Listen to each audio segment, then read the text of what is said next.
Hey there, folks, and welcome to Southern Girl Cooks. Today, we're making a dish that's simple, satisfying, and packed with flavor. It's skillet fried potatoes. Crispy on the outside, melt in your mouth, tender on the inside, and seasoned to perfection. This is comfort food at its finest. Just look at these beautiful potatoes.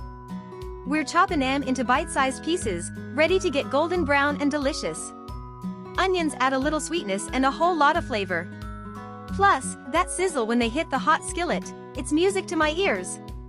Now, it's all about the seasoning.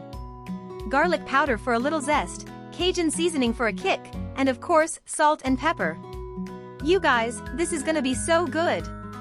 I'm gonna show you how to get those potatoes perfectly crispy, but for the full recipe, all the tips and tricks, you gotta head on over to my YouTube channel, Southern Girl Cooks.